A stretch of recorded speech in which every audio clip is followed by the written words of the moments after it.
Garuda Express, an international courier service. Pacific మహాసముద్రంలో ఉన్న America దీవి గువామ్ను target చేయాలని ఉత్తర కొరియా స్కెచ్ చేసింది. అయితే ఈ ప్లాన్ ను ఎలా అమలు చేయాలన్న దానిపై కసరత్తు చేస్తోంది. అమెరికా ఉత్తర కొరియా మధ్య ప్రస్తుతం ఉద్రిక్త వాతావరణం నెలకొంది. అయితే గువామ్ దీవిపై 4 హాసంగ్-12 క్షిపణులను ప్రయోగించాలని కూడా నార్త్ కొరియా భావిస్తోందట.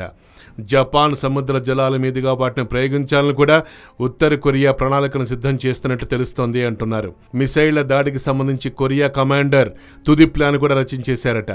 మరో వారం రోజుల్లోగా ఫైనల్ ప్లాన్ రెడీ అవుతుందని కూడా వార్తలు వస్తున్నాయంటున్నారు. అయితే ఆ దాడికి సంబంధించిన ప్రణాళికకు దేశాధినేత కిమ్ జాంగ్ ఉన్ ఆమోదం తెలపాలని అంటున్నారు. ఆ తర్వాత నార్త్ కొరియా మిలిటరీ చర్యకు దిగబోతుందని సమాచారం.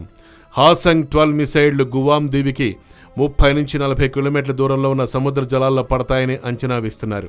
అయితే అమెరికా దీవి గువామ్కు అంత దగ్గరగా నార్త్ కొరియా మిసైళ్లను ప్రయోగిస్తుందా లేదా అన్న సందేహం కూడా వ్యక్తమవుతోంది. ఇప్పుడు నార్త్ కొరియా కమాండర్ వేసిన ప్లాన్ ప్రకారం హాసంగ్-12 రాకెట్లు జపాన్లోని షిమేన్, హిరోషిమా, కోయిచి ప్రాంతాల మీదుగా గువామ్ దీవి వైపు వెళ్లనున్నాయి. ఆ మిసైళ్లు జపాన్ తీరం దాటిన తర్వాత సుమారు 1065 సెకండ్లు ప్రయాణిస్తాయట.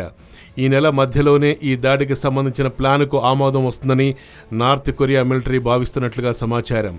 ఒకసారి కిమ్ గనుక ఆదేశాలు ఇస్తే అమెరికా జలాల్లో హాసంగ్-12 మిసైళ్ల వర్షం కురుస్తుందంటున్నారు. ఉత్తర కొరియా నుంచి గువామ్ దీవి సుమారు 3400 కిలోమీటర్లు ఉంటుంది. అయితే అంత దూరంలో ఉన్న టార్గెట్ను ఆ దేశ మిసైళ్లు చేరుకుంటాయా లేదా అన్న సందేహం కూడా వ్యక్తమవుతుంది. ఇప్పుడు హాసంగ్-12 మిసైళ్లను మొదటిసారి ఈ ఏడాది ఏప్రిల్లో జరిగిన మిలిటరీ పెరేడ్లో ప్రదర్శించినట్లుగా సమాచారం.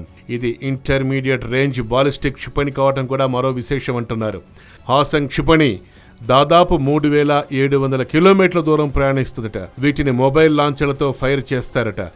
దానివల్ల వీటిని నేలపై ధ్వంసం చేయటం అంత సులువైన విషయం కాదంటున్నారు. ఒకేసారి 4 మిసైళ్లను ప్రయోగించడం వల్ల అమెరికా మిలిటరీ వాటిని పసిగట్టలేకపోతున్న అభిప్రాయం కూడా వ్యక్తమవుతోంది. ఇప్పుడు మరోవైపు అమెరికా అధ్యక్షుడు చేస్తున్న ప్రకటనలు కొరియా దూకుడును ఎలా అడ్డుకుంటుందో ఇంకా స్పష్టంగా తెలియటం లేదు. మరోవైపు అమెరికా యుద్ధ విమానాలు నార్త్ కొరియా సమీపంలో చక్కర్లు కొడుతూనే ఉన్నాయి.